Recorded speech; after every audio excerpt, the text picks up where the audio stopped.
Hello mga mare, ito na naman tayo, nagbabalik. So ayun na nga mga mare, balik eskwela na naman ng mga junakis natin. Andiyan na naman yung hassle natin. Oh no!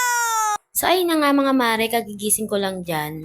Halatang antok na antok pa ako dyan mga mare. Paano ba naman nauna pa ako magising sa alarm ko? Pwede na!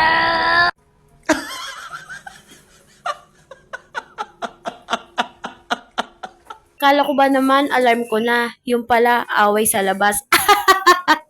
So ayun, nagising ako at tumayo. Halatang tsismosa talaga ako mga mare. Paano ba naman? Nilabas ko pa. Ending, sumunod din ang asawa ko. O di ba? Tsismoso din.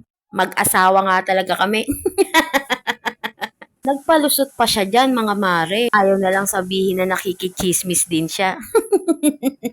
Char lang. Baka magalit na sa akin to. So ayun na nga mga mare, bumalik na tayo sa ginagawa natin. Mga tsismosa din kasi kayo eh. Joke lang. Oh my God! So ay na nga mga mare, naghihiwa na ako ng bawang dyan para may panggisa tayo sa sinangag. Habang pinapakuluan ko yung hotdog kasi sobrang tigas. Ano daw? Oh my God! So ay na nga mga mare, hinihiwaan ko yung hotdog para pati yung loob maluto. Kasi galing siya sa freezer, matigas pa. Ganyan din ba kayo magluto ng hotdog? Papakuluan muna hanggang maubos yung tubig bago lagyan ng mantika. Pero hindi ako ganyan dati mga mare. Nakikita ko lang yan sa mga pinapanood kong vlog. Kaya maganda din manood ng iba't ibang mga vlog kasi nakakakuha ka ng tip bilang isang nanay. So, ayan na nga, luto na siya mga mare. Isusunod ko na dyan ang Shanghai na nabili ko. I promise mga mare, hindi kayo magsisisi sa Shanghai na nabili ko. Ang sarap. Sulit siya sa lasa. Hindi maalat, hindi matabang, sakto lang. Pwede na! Nagustuhan nga ng anak ko at ng pamangking ko. Pakilala ng asawa ko yung binibilan namin.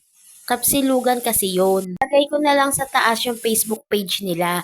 Order na rin kayo, mura lang at masarap pa. Lalo na yung rice nila, ay, grabe, ang sarap. Wow! Kasi ba naman mga mare, para na ring chowking. Chowpan kasi yung style ng fried rice nila doon. Nagdi-deliver din sila mga mare along Mandaluyong area. Mag-add ka nga lang ng delivery fee. Promise mga mare, hindi kayo magsisisi pag umorder kayo sa kanila. Ayun na nga mga mare, bumalik na tayo sa ating ginagawa. Bali, pinaghahanda ko na ng almusal ang aking anak para ihatid sa kwarto niya. Ayun, tulog pa. Oh my God!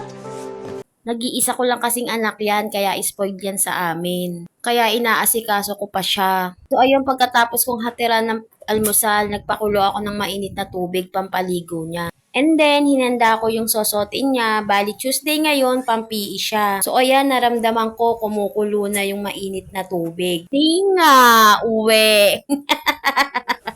Isinaling ko na agad sa balde, baka maisaling ko pa sa mga plastic. So ayan, tapos na siyang kumilos, papasok na siya dyan, ihahatid siya ng kanyang papa sa sakayan ng tricycle kasi ang hirap sumakay dito sa lugar namin. So paano ba yan mga mare? Hanggang dito na lang. Salamat!